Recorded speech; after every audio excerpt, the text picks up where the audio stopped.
California wildfires, Santa Rosa, Sonoma, Napa. The devastation has been described as apocalyptic, catastrophic, eerie. Over 40 killed, more than 3,500 homes destroyed, thousands evacuated, and thousands left homeless. Entire neighborhoods in Santa Rosa were reduced to ashes. One veteran firefighter, Cal Dew, stated that the fires were like nothing he's ever seen before in over 30 years with the department. Looking at the images, we see that the structures are totally gone, which is strange in and of itself. Usually things like fireplaces, stoves, and refrigerators will survive. Their remains will be visible. Here we see none of that, as if something passed through and vaporized everything, leaving the plots cleared of the structures that once stood there. Oddly, trees and bushes remain, separating the plots as if nothing had happened. Many are still green and uncharred. That is one of the things that gives the scene such an eerie quality and is making many question what happened here.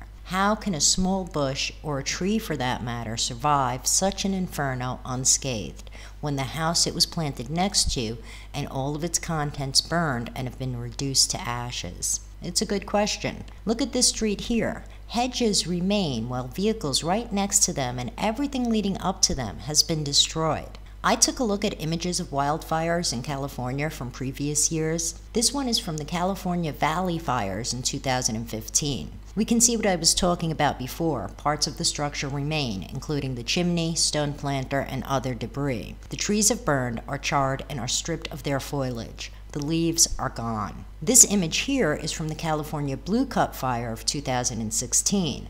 The trees have completely burned, leaving nothing but charred stumps. Again, we see other debris and remains of structures, metal framing, fridges, stoves, washing machine. No trees or bushes, though. Exactly what you would expect. These trees here are reduced to stumps. This event has caused many to speculate about DEW devices, directed energy weapons. The cause for that speculation is how targeted some of the areas in the images appear to be, and how free of damage areas right next to them are, as if the areas were targeted with laser-like precision, reducing the intended targets to ash. These weapons do exist, and our government, as well as foreign governments, do possess them. This image is from Lockheed Martin's website. This is their main page on laser weapon systems.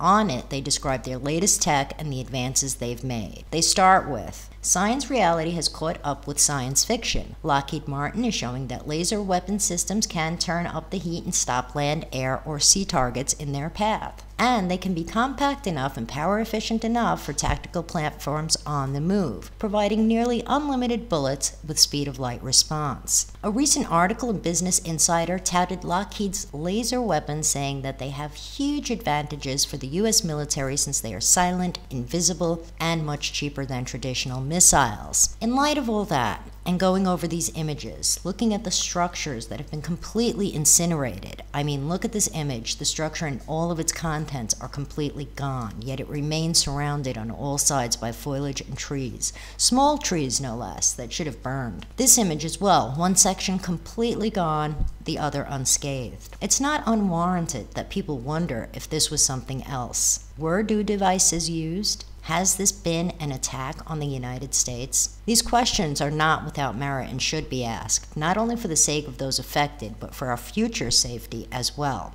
Perhaps it's time to consider what kind of countermeasures are available against weapons such as these going forward. How can we protect ourselves from this kind of an attack in the future? Questions that need to be asked. As always, thanks for watching. Please take a moment to like, comment, and subscribe.